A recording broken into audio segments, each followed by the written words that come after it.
Iran ने खुली धमकी डोनाल्ड ट्रंप को दे दी है। ईरान और अमेरिका के बीच बढ़ते तनाव में आज ईरानी टेलीविज़न पे प्रोटेस्टर्स की वीडियो चल रही थी, जहां पे ईरानी प्रोटेस्टर्स के हाथ में वो बैनर देखे गए जहां पे साल 2024 में बटलर रैली के बीच में डोनाल्ड ट्रंप के ऊपर बुलेट से हमला हुआ था, जो बुलेट उनके कान के करीब से गुजरी थी। वहीं पे उस तस्वीर के साथ एक कैप्शन लिखा हुआ आ रहा था कि इस बार जो गोली है वो अपना निशाना नहीं चूकेगी, the bullet will not miss the target. एक बहुत बड़ी बात है, एक बहुत बड़ी लाइन है जो ईरान ने खुली तौर पे एक तरह से आप कह सकते हैं कि डोनाल्ड ट्रंप को धमकी दे दी है कि इस बार जो गोली है वो अपना निशाना बिल्कुल नहीं चूकेगी। वहीं पे आपको बताते चले कि ईरान ने ये कदम इसलिए उठाया क्योंकि कल ही के दिन डोनाल्ड ट्रंप ने ईरान को ये धमकी दे दी थी कि हम आपके ऊपर किसी भी वक्त अटैक कर सकते हैं, कि जिस तरीके से ईरान में जो प्रोटेस्ट चल रहे हैं, जो प्रोटेस्टर्स हैं उनको गिरफ्तार किया जा रहा है, किसी को फांसी की सज़ा तक देने की बात हो रही है। वहीं पे डोनाल्ड ट्रंप ने कहा था कि अगर ये चलता रहा तो हम ईरान के ऊपर किसी भी वक्त हमला करेंगे, और उसी का जवाब देते हुए आज ईरान ने इतनी बड़ी बात खुलेआम बोल दी है। और ये मैसेज सिर्फ डोनाल्ड ट्रंप के लिए ही नहीं है, ये मैसेज पूरी दुनिया के लिए ईरान ने दिया है कि ईरान किसी भी सुपर पावर के सामने किसी भी कीमत पे झुकने वाला नहीं है। यानी ईरान को अगर दबाने की कोशिश करोगे तो ईरान दबने वालों में से नहीं है, ईरान ने साफ तौर पे बता दिया है। वहीं पे हम आपको ये भी बताते चले कि ईरान में जिस तरीके से प्रोटेस्ट बढ़ रहे थे, वहीं पे उसको कंट्रोल करने के लिए ईरान ने अपने देश की इंटरनेट सर्विस को ब्लॉक कर दिया था। लेकिन ये बताया जा रहा है कि डोनाल्ड ट्रंप ने एलन मस्क से बात करके ये कहा था कि जो स्टारलिंक सैटेलाइट है उसके ज़रिए से वहाँ पे इंटरनेट सर्विस प्रोवाइड की जाए। लेकिन ईरान का कहना है कि इस वजह से अगर ये कदम डोनाल्ड ट्रंप उठाएंगे तो हमारे देश की जो प्राइवेसी है वो लीक होगी, जो प्रोटेस्ट की वीडियोस है उसको गलत तरीके से जो वेस्टर्न मीडिया है वो पोर्ट्रे करेगी और एक गलत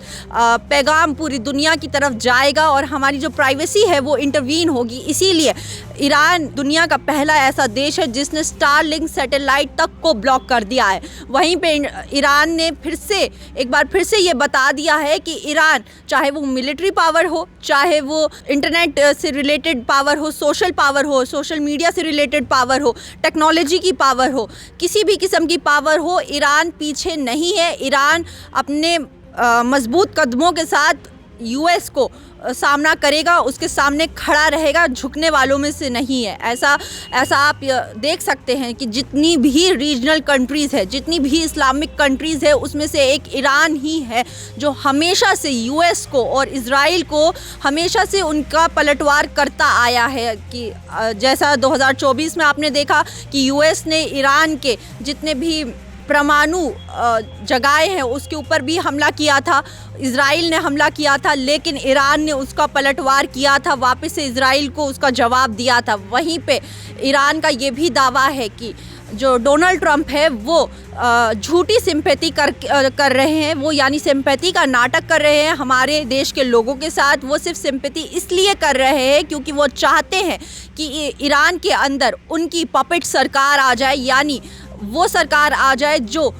न्यूयॉर्क से, यानी जो डोनाल्ड ट्रंप के थ्रू हैंडल हो और डोनाल्ड ट्रंप एक तरह से ईरान के ऊपर कब्जा कर ले। ईरान का कहना है कि वेस्टर्न कंट्रीज़ हमारे निजी मामलों में, हमारी खुद की कंट्री के मसलों में क्यों दखल अंदाजी दे रही है। यहाँ पे ये भी सवाल उठते हैं कि जब इजराइल के अंदर वहाँ के लोग अपनी सरकार के खिलाफ प्रोटेस्ट कर रहे थे, जब इजराइल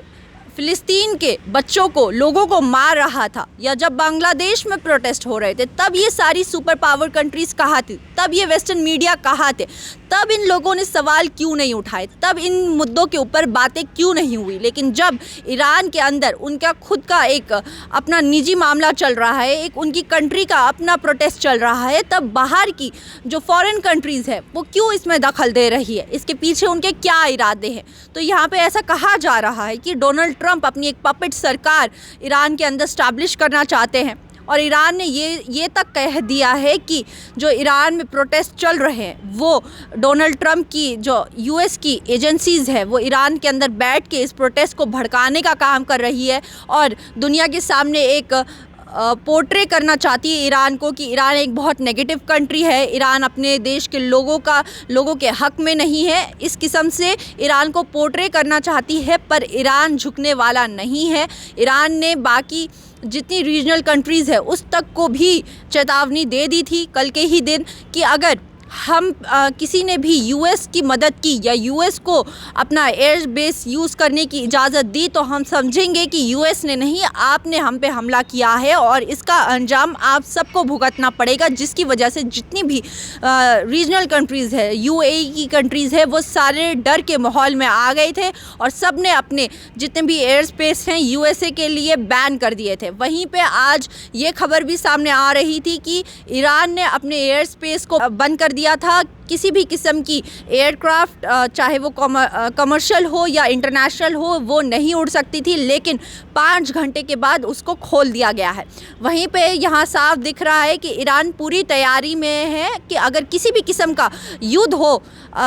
अगर वर्ल्ड वॉर 3 जैसी सिचुएशन बन जाए तो ईरान पूरी तरीके से तैयार है। ईरान बिल्कुल भी डरने वाला नहीं है, चाहे वो कोई भी सुपर पावर हो, ईरान डट के उसका मुकाबला करेगा। इसी के साथ ईरान और अमेरिका के बीच में बढ़ते तनाव में जितनी भी लेटेस्ट अपडेट आती रहेगी हम आपके साथ ज़रूर साझा करेंगे। बाकी देश और दुनिया की तमाम खबर देखने के लिए बने रहिए न्यूज़ इनसाइडर 24/7 के साथ।